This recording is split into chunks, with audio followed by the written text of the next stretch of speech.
Assalamualaikum warahmatullahi wabarakatuh. Waduh, ketemu lagi bersama kita berdua. Dan alhamdulillah nih, semuanya sehat-sehat ya. Seperti kita ya, Zi ya. Iya, lumayan lama ya kita nggak ketemu ya. Mana aja sih kamu? Iya nih, dan hari ini jalan-jalan deh pemirsa kemarin. Ya, curhat saya jadi malu sama pemirsa aja. Nah, hari ini pembahasan kita keren banget pemirsa, karena kita akan bahas tentang binatang pun mengutuk zina. Waduh pemirsa, kita harus malu tuh. Binatang aja nggak suka dan mengutuk zina ya. Betul. Sementara kita manusia ada yang sering melakukannya dan tidak peduli apakah itu benar ataupun tidak. Ya semoga kita semuanya tetap istiqomah ya. Amin. Mudah-mudahan kita terus terjaga dan terus dalam kebaikan-kebaikan. Amin. Oke, sekarang kita akan lihat aja dulu ya. Langsung kita lihat penjelasannya. Ini ya. Binatang pun mengutuk zina. Dan janganlah kamu mendekati zina, sesungguhnya zina itu adalah suatu perbuatan yang keji dan suatu jalan yang buruk. Quran Surah Al-Isra ayat 32. Pemirsa beriman, dalam Al-Quran, Allah Subhanahu wa Ta'ala dengan tegas melarang hamba-hambanya untuk mendekati zina, karena zina termasuk ke dalam dosa besar. Mungkin banyak dari kita yang sering mendengar kata zina atau perzinahan, namun belum mengetahui definisi sebenarnya dari kata zina. Zina memiliki arti kata yang luas. Dalam agama Islam sendiri, zina adalah perbuatan bersenggama yang dilakukan antara laki-laki dengan perempuan yang tidak diikat oleh hubungan pernikahan. Namun konsep perzinahan tidak hanya sebatas melakukan hubungan suami istri di luar nikah saja, tetapi termasuk dengan melihat sesuatu dan membicarakan sesuatu yang menjurus kepada perzinahan, seperti zina mata, zina lisan, dan zina anggota badan.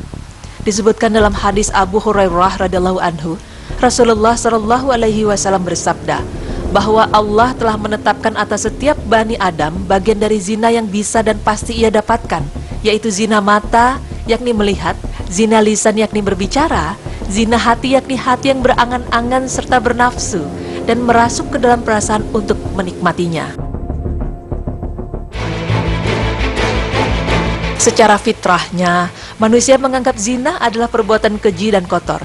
Namun akibat akal yang ditutupi gelora syahwat serta godaan setan yang bertubi-tubi menjadikan manusia lupa akan fitrahnya ini.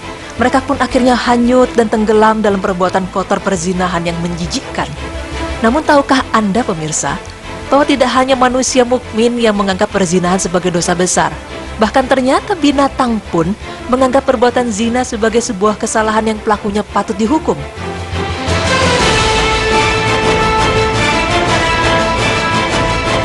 Dan berikut, tim Berita Islam masa kini akan memaparkan beberapa kisah yang diriwayatkan dalam hadis yang menjelaskan bagaimana kebencian binatang terhadap perzinahan.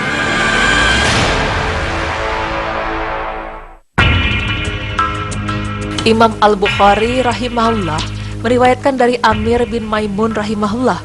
Dari Amir bin Maimun dia berkata, saya pernah melihat pada masa jahiliyah ada seekor kera yang berzina, lalu beberapa kera berkumpul untuk merajamnya.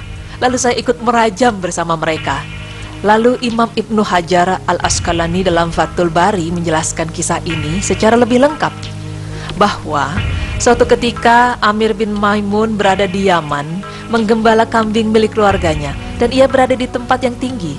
Amir bin Maimun pun melihat ada seekor kera jantan bersama kera betina berdua-duaan. Lalu mereka berdua tidur berpelukan. Namun tiba-tiba datang kera jantan lain yang lebih kecil atau muda yang menggoda kera betina itu. Kemudian kera betina itu secara pelan-pelan keluar dari pelukan jantannya dan pergi bersama kera muda tadi. Lalu keduanya pun berjima dan Amir bin Maimun melihatnya. Kemudian kera betina itu kembali ke pelukan jantannya dengan pelan-pelan. Tiba-tiba kera jantan yang pertama bangun dan kaget seraya mencium dubur si kera betina itu dan berteriak. Sehingga berkumpullah kera-kera yang cukup banyak. Sang kera jantan terus berteriak dan mengisyaratkan tangannya ke kera betina. Kera-kera itu akhirnya pergi ke kanan dan ke kiri, lalu mereka datang membawa kera yang muda yang dilihat Amir bin Maimun tadi. Setelah itu mereka membawa keduanya ke lubang kecil, kemudian merajam keduanya. Dan Amir bin Maimun pun berkata, aku telah melihat rajam pada selain anak Adam. Sahih, diriwayatkan oleh Imam Bukhari dalam sahihnya 3849. Lihat Fathul Bari 7201-202, Ta'wil Mukhtalifil, hadis halaman 473-474 Ibnu Qutaibah.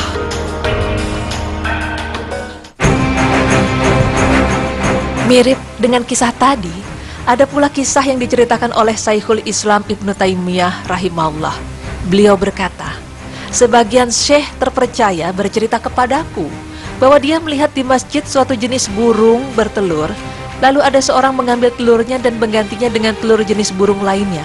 Dan ketika telur burung itu menetas, maka yang keluar adalah jenis lain, bukan jenis dari burung tersebut. Mengetahui hal itu, maka sang burung jantan langsung memanggil kawan-kawannya, sehingga mereka semua mengeroyok si betina sampai mati.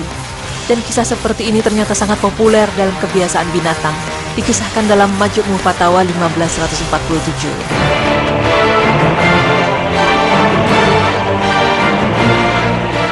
Terdapat pula kisah dari binatang lain yang mengutuk perbuatan zina. Dari Imam Abu Ubaidah Ma'mara bin Musanna rahimahullah menyebutkan dalam Kitabul Khair dari Jalur Al-Auza'i bahwa ada seekor kuda diperintahkan untuk menggauli ibunya, maka dia enggan.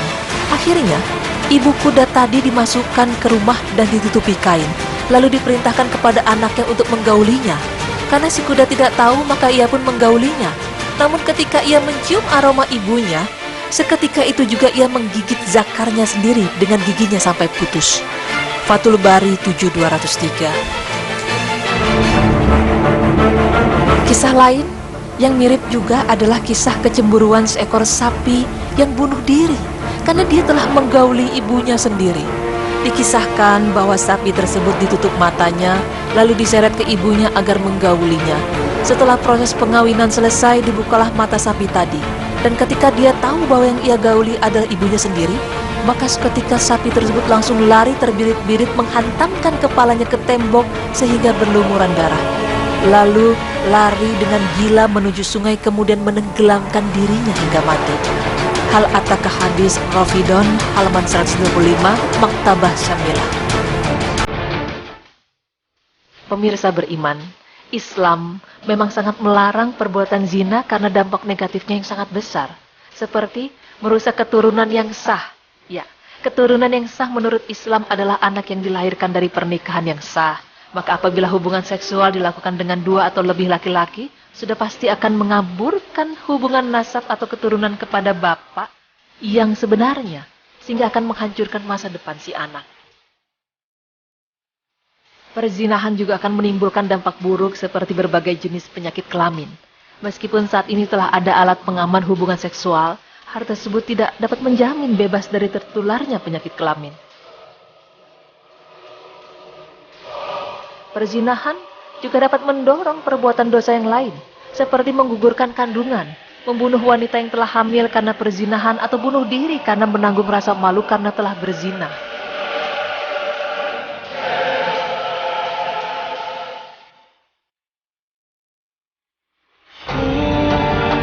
Pemirsa beriman, demikianlah pembahasan mengenai beberapa kisah binatang yang mengutuk zina dan dampak buruk dari perbuatan zina. Jika binatang saja merasa jijik dan mengutuk perbuatan zina dan pelakunya, padahal mereka tidak berakal, lantas bagaimana dengan kita sebagai manusia? Sungguh menyedihkan sekali jika di antara kita masih ada yang tidak merasa malu dan menyesal setelah melakukan perbuatan zina dan tenggelam dalam perbuatan dosa yang sangat dibenci oleh Allah Subhanahu wa Ta'ala. Na'udzubillah min dzalik.